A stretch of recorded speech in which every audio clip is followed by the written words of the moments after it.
Before 1947, India was under the control of the British Empire. This period is often called the British Raj. The British came to India initially for trade, through the East India Company. Over time, they took political control over vast parts of the country. They ruled India for nearly 200 years. The British built railways, bridges, and administrative buildings. However, their rule was primarily for their own benefit. They took India's rich resources, like cotton, spices, and tea, back to Britain. This made Britain wealthy, but it often left India poorer. The Indian people had very little say in how their own country was governed. The economic impact of British rule was immense and deeply felt by ordinary Indians. Local industries, especially textiles, suffered greatly because of cheap, machine-made goods imported from Britain. Farmers were forced to grow cash crops like indigo and cotton instead of food crops. This led to terrible famines where millions of people died. Heavy taxes were imposed on the Indian population, which made life very difficult for the poor. The wealth that was taken from India was not reinvested back into the country for the welfare of its people. This system created a lot of anger and hardship, making Indians feel that they were being exploited in their own homeland. Socially, the British maintained a distance from the Indian people. They considered themselves superior and often treated Indians with disrespect. Exclusive clubs, residential areas, and even train carriages were reserved for Europeans. This created a deep sense of humiliation and injustice among Indians. They were made to feel like second-class citizens in their own nation. The British also implemented a policy of divide and rule, where they emphasized differences between religious and social groups, such as Hindus and Muslims. This was done to prevent a united front from forming against their administration, a tactic that would have tragic consequences later on. This long period of economic exploitation, political powerlessness, and social discrimination created a strong desire for freedom. Indians from all walks of life began to dream of a country where they could rule themselves. They wanted a nation where their own leaders would make decisions for the good of the Indian people, not for a foreign power.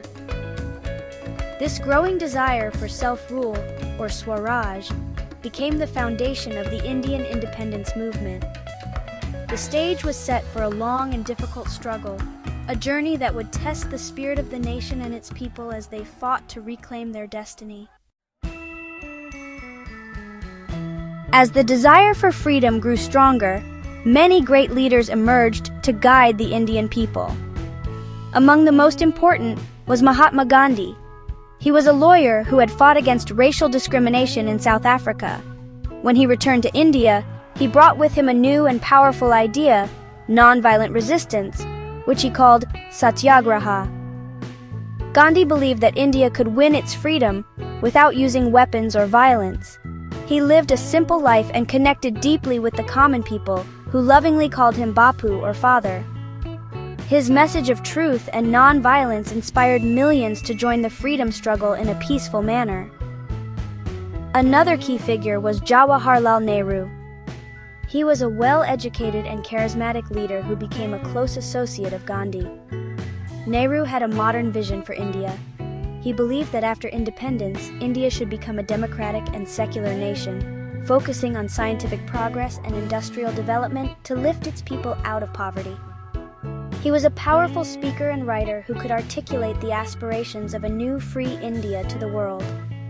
Nehru's international perspective and his commitment to social justice made him a natural choice to be the first Prime Minister of independent India, tasked with shaping its future.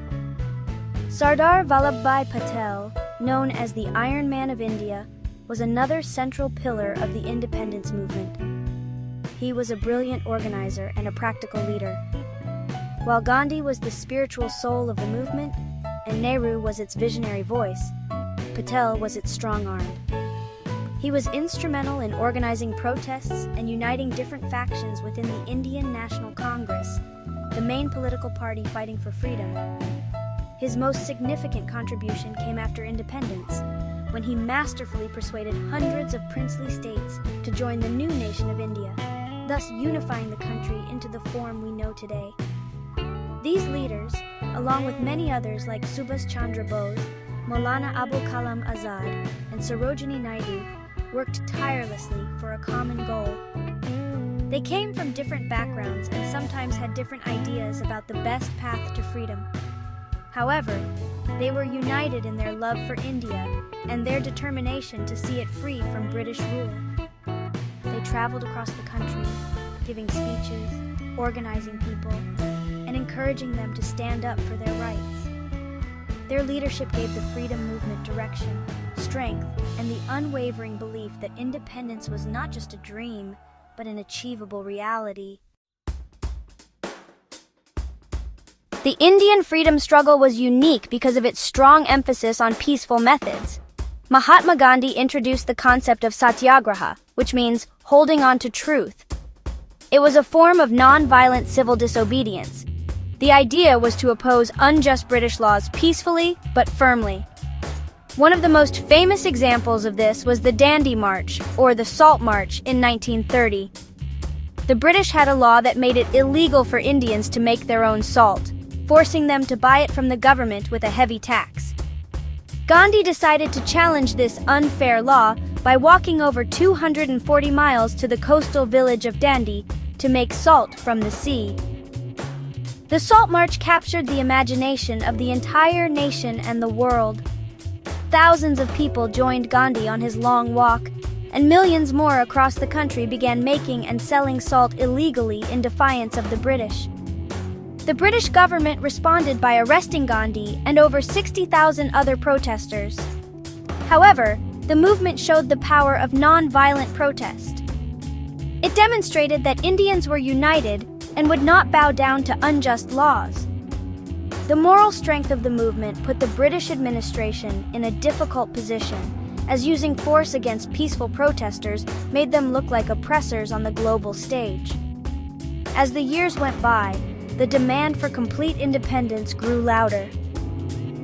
In 1942, with the Second World War raging, Gandhi launched the most powerful movement yet, the Quit India movement.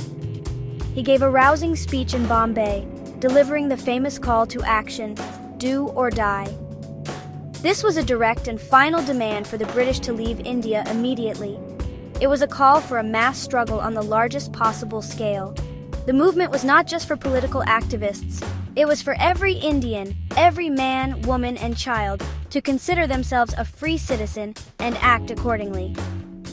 The British reacted swiftly and harshly to the Quit India movement. Gandhi, Nehru, Patel, and almost the entire leadership of the Indian National Congress were arrested within hours of the announcement. With the leaders in jail, the movement became spontaneous and widespread. People across the country engaged in strikes, demonstrations, and even acts of sabotage against government infrastructure. Although the movement was suppressed with force, it made one thing crystal clear to the British government: their rule in India was no longer tenable.